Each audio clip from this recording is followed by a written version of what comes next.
بسم اللہ الرحمن الرحیم۔ صحیح بخاری حدیث نمبر 31،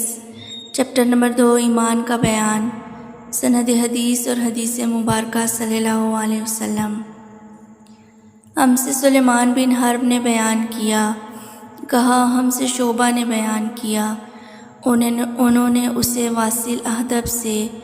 انہوں نے معرور سے، کہا میں ابو ذر سے ربضہ میں ملا، وہ ایک جوڑا پہنے ہوئے تھے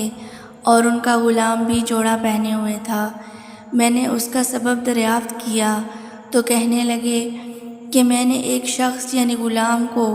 برا بھلا کہا تھا اور اس کی ماں کی غیرت دلائی یعنی گالی دی، تو رسول اللہ صلی اللہ علیہ وسلم نے یہ معلوم کر کے مجھ سے فرمایا، اے ابو ذر، تو نے اسے ماں کے نام سے غیرت دلائی، بے شک تجھ میں ابھی کچھ زمانہ جاہلیت کا اثر باقی ہے۔ یاد رکھو ماتحت لوگ تمہارے بھائی ہیں، اللہ نے اپنی کسی مصلحت کی بنا پر انہیں تمہارے قبضے میں دے رکھا ہے، تو جس کے ماتحت اس کا کوئی بھائی ہو تو اس کو بھی وہی کھلائے جو آپ کھاتا ہے،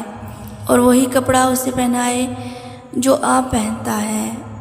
اور ان کو اتنے کام کی تکلیف نہ دو کہ ان کے لیے مشکل ہو جائے،